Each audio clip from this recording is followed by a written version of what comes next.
Hello guys, तो कैसे हो तुम लोग। मैं हूं तुम्हारा मिराज भाई। तो आज तुम्हारा लेक्चर नंबर 8 होने वाला है पोलिनोमियल का।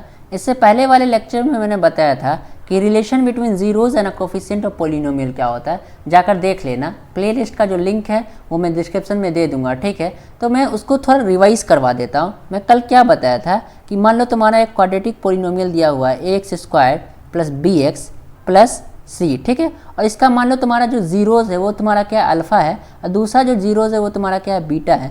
तो अल्फा प्लस बीटा जो होता है वो तुम्हारा क्या होता है बताओ, माइनस बी बाई ए होता है, ठीक है। और तुम्हारा अल्फा इंटू बीटा जो होता है वो तुम्हारा क्या होता है बताओ, सी बाई ए होता है। जाकर देख लेना, इसका जो एक्सप्लेनेशन है मैं बहुत अच्छे से करवाया हूँ, ठीक है।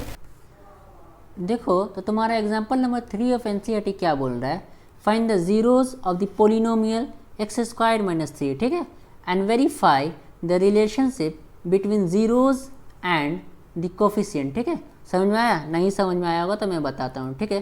क्या बोल रहा है, तुम्हें जीरो फाइंड करना है इस पोलिनोमियल का, ठीक है। जब तुम जीरो फाइंड कर लोगे तो तुम्हें क्या करना होगा, relationship between the zeros and coefficient में जो रिलेशन है उसे क्या करना है, वेरीफाई करना है। बोले तो ये वाला जो रिलेशन है minus B by A and C by A, इसको क्या करना है, तुम्हें वेरीफाई करना है। तो हम लोग क्या करेंगे, पहले जीरो फाइंड करेंगे, ठीक है। तो जीरो कैसे फाइंड करते हैं किसी क्वाड्रेटिक पोलिनोमियल का, उस पूरे पोलिनोमियल को किसके बराबर पुट करते हैं, जीरो के बराबर, ठीक है।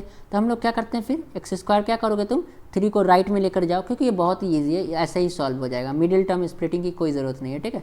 इक्वल टू 3 हो जाएगा, तो x इक्वल टू तुम्हारा क्या हो जाएगा बताओ, प्लस माइनस √3 हो जाएगा, ठीक है। तो तुम अल्फ़ा लिख सकते हो क्या कि √3 एंड बीटा क्या लिख सकते हो बताओ, माइनस √3, क्योंकि तुम्हारा एक जीरो क्या हो जाएगा √3, तो दूसरा जीरो तुम्हारा क्या होने वाला है, माइनस √3। आई होप ये बात क्लियर है, ठीक है।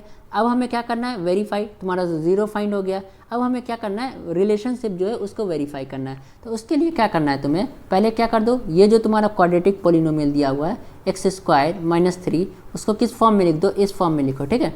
तो इसको कैसे इस फॉर्म में लिख सकते हैं, x² लिख सकते हैं, एक मिनट, क्या लिख सकते हो तुम बताओ, x² लिख सकते हो, उसके बाद क्या लिख सकते हो, 0x लिख सकते हो, उसके बाद -3 लिख सकते हो, ठीक है। क्योंकि 0x अल्टीमेट 0 ही हो जाएगा, तो तुम्हारा जो ओवरऑल क्या आ जाएगा, यही आ जाएगा, ठीक ना। तो हम लोग इस फॉर्म में लिख दिए, हाँ लिख दिए। अब हमें क्या करना है, रिलेशनशिप को क्या करना है, वेरीफाई करना है। तो हम लोग कर लेंगे, कैसे करेंगे बताओ, अल्फ़ा प्लस बीटा, ठीक है, अल्फ़ा प्लस बीटा, तुम्हारा अल्फ़ा प्लस बीटा क्या हो जाएगा बताओ, √3 माइनस √3 होगा कि नहीं होगा, बिल्कुल होगा, ठीक है। इसको क्या हो जाएगा बताओ, 0 हो जाएगा। नीचे कुछ नहीं है तो तुम लोग लिख सकते हो 1 लिख सकते हो। अब देखो ये तुम्हारा 0 तुम्हारा कोफिशिएंट ऑफ x है, बिल्कुल है। अब 1 तुम्हारा क्या है, कोफिशिएंट ऑफ x² है, बिल्कुल है, ठीक है ना। तो हम लोग क्या लिख सकते हैं बताओ, माइनस, क्योंकि 0 में तुम आगे प्लस लगाओ या माइनस लगाओ कोई बात नहीं होती है, ठीक है। तो तुम लोग लिख सकते हो माइनस बी बाई ए, इधर तुम्हारा क्या हो जाएगा, माइनस बी बाई ए। और इसी को हम लोग दूसरे फॉर्म में क्या बोलते हैं बताओ, माइनस कोफिशिएंट ऑफ क्या हो जाएगा बताओ, कोफिशिएंट ऑफ x अपॉन क्या होगा बोलो, कोफिशिएंट ऑफ बोलो x², ठीक ना। ये बात क्लियर है। तो तुम्हारा एक रिलेशन जो है तुम्हारा क्या हो गया, वेरीफाई हो गया। तो दूसरा रिलेशन तुम्हारा क्या बोलता है बताओ, अल्फ़ा इंटू बीटा तुम्हारा क्या होना चाहिए, सी बाई ए के बराबर होना चाहिए, ठीक है। तो अल्फ़ा क्या है तुम्हारा, √3 है कि नहीं है, बिल्कुल है। बीटा क्या है तुम्हारा, माइनस √3 है, बिल्कुल है, ठीक है। ये दोनों तुम्हारा क्या हो जाएगा बताओ, -3 हो जाएगा, क्योंकि √3 तुम्हारा क्या हो जाएगा, अल्टीमेट 3 हो जाएगा, ठीक ना। और जो एक माइनस है वो तुम्हारा यहाँ पे आ जाएगा। इसको कैसे लिख सकते हो बताओ, 1 लिख सकते हो, नीचे कुछ नहीं है तो ये तुम्हारा क्या हो जाएगा, ये तुम्हारा c है, देखो कांस्टेंट टर्म है तो लिख सकते हो c। ये तुम्हारा a है, हाँ मिराज भाई a है, ठीक है। तो तुम इसको दूसरे फॉर्म में क्या लिख सकते हो बताओ, लिख सकते हो कैसे, इसको जब अच्छे तरीके से लिखेंगे क्या हो जाएगा बताओ, कॉन्स्टेंट टर्म, इसी को c को क्या बोलते हैं बोलो, कॉन्स्टेंट टर्म बोल सकते हैं, हाँ बोल तो सकते हैं। और नीचे वाला तुम्हारा क्या है, कोफिशिएंट ऑफ x², ठीक है। यही रिलेशनशिप तुम्हें क्या करना था, वेरीफाई करना था, जो तुम्हारा हो गया, ठीक है। क्या बोल सकते हो तुम, कोफिशिएंट ऑफ x², ठीक है। तो तुम्हारा एग्जाम्पल नंबर जो 2 है वो तुम्हारा क्या हो गया, सॉल्व हो गया। मैं एक बार और बता देता हूँ कैसे सॉल्व हुआ। तुम्हारा ये जो दिया हुआ था x² माइनस 3, उससे क्या किया तुम, 0 फाइंड किए। 0 कैसे फाइंड करना ये पता है। उसके बाद तुमने क्या किया, रिलेशनशिप फाइंड किया अल्फ़ा प्लस बीटा करके, तुम्हारा क्या आ गया, 0 आ गया। तुम्हारा coefficient of x² minus coefficient of x upon coefficient of x², ये वाला रिलेशन वेरीफाई हो गया। तुम उसके बाद क्या किया, अल्फ़ा इंटू बीटा निकाले, वो तुम्हारा क्या आ गया, -3 आ गया, जो कि क्या c बाई ए है, वो तुम्हारा क्या constant term upon coefficient of x²। ये बात क्लियर है। अगर ये बात क्लियर हो गई होगी तो हम लोग क्या करते हैं, एक जो सैम्पल पेपर में क्वेश्चन आया हुआ था 2022 एंड 21 में, ये तुम्हारा क्या है CBSE सैम्पल पेपर है, ठीक है। तो इसे कैसे सॉल्व करते हैं, देखो तुम्हारा क्या बोल रहा है, in the sum of the zeros of the quadratic polynomial 3x² minus kx plus 6 is क्या है 3 है, then find the value of k, ठीक है। तुम्हें k की वैल्यू फाइंड करनी है, ठीक है। तो कैसे करेंगे, पहले हम लोग क्या करते हैं, इस क्वेश्चन को उतारते हैं, ठीक।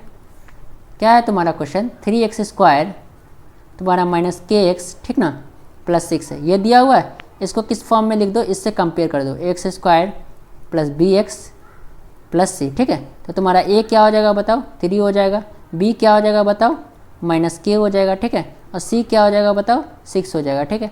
और हमें गिवन क्या है कि जीरोज ऑफ क्या दिया हुआ है, देखो अच्छे से देखो, the sum of the zeros of quadratic polynomial, तुम्हें जीरो का सम दिया हुआ है। तो हम लोग क्या मान लेंगे कि जीरो तुम्हारा क्या मान लेंगे, अल्फा बीटा मान लेंगे, ठीक है। मान सकते हो, तो क्या मान सकते हो, let zeros be alpha and beta, ठीक है, ये मान सकते हो। और तुम्हें क्या गिवन है, alpha plus beta, sum of zeros तुम्हें कितना गिवन है, बोलो बोलो कितना गिवन है, 3 गिवन है। तो लिख सकते हो alpha plus beta equal to 3 लिख सकते हो, हाँ लिख सकते हो। लेकिन अल्फा प्लस बीटा तुम्हारा क्या होता है बताओ, माइनस बी बाई ए होता है, हाँ मिराज भाई ये तो होता है, ठीक है। इसको क्या लिख सकते हो, माइनस बी तुम्हारा क्या बताओ, के है, तुम्हारा बी तुम्हारा क्या है, के है, मतलब बोले तो माइनस के है, ठीक है। ये ए तुम्हारा क्या बोलो 3 है, ये तुम्हारा क्या आ गया बताओ, के बाई 3 आ गया, आया कि नहीं आया, ठीक है। इसको तुम इक्वेशन 1 मानो, इसको इक्वेशन 2 मानो, और इक्वेशन 1 एंड 2 को क्या करो, कंपेयर करो, ठीक है, कर सकते हैं। तो लिख सकते हो क्या, कंपेयरिंग 1 एंड 2, ठीक है। जब ऐसे लिखोगे तो क्या आएगा बताओ, तुम्हारा k बाई 3 इक्वल टू क्या आ जाएगा बताओ, 3 आ जाएगा। तुम k को क्या लिख सकते हो, ये वाला जो 3 है इसको क्या करो, राइट में भेजो, तुम्हारा क्या आ गया बताओ, 3 इंटू 3 क्या आ गया बताओ, 9 आ गया, ठीक है। तो तुम्हारे k की जो वैल्यू थी वो निकल गई, तुम्हारा ये भी क्वेश्चन सॉल्व हो गया। तो मैं इसे फिर से एक बार रिवाइज करवा देता हूँ कैसे सॉल्व किया हूँ, ठीक है। ये तुम्हारा एक क्वाड्रेटिक इक्वेशन दिया हुआ था जिसका सम ऑफ जीरोज तुम्हारा क्या दिया हुआ था, 3 गिवन था, ठीक है। तुम्हें क्या फाइंड करना है, k की वैल्यू फाइंड करना है। तो हम लोग क्या करते हैं, पहले इस क्वाड्रेटिक इक्वेशन को लिखते हैं, उसके बाद क्या करते हैं, तुम क्या कर सकते हो, ये वाला जो जनरल फॉर्म है उससे क्या कर सकते हो, कंपेयर कर सकते हो। उसके बाद क्या करना है, अल्फा प्लस बीटा तुम्हारा 3 गिवन है, ठीक है। उसके बाद तुम्हारा अल्फा एंड बीटा तुम्हारा क्या होता है, माइनस बी बाई ए होता है, ये होता है, ठीक ना।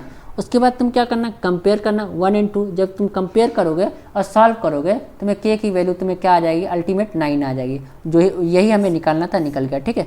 चलो, तो अच्छा लगा हो तो क्या कर देना, लाइक कर देना, ठीक है, सब्सक्राइब कर देना और दोस्तों के साथ शेयर कर देना, बिकॉज शेयरिंग इज़ केयरिंग, ठीक है। All the best.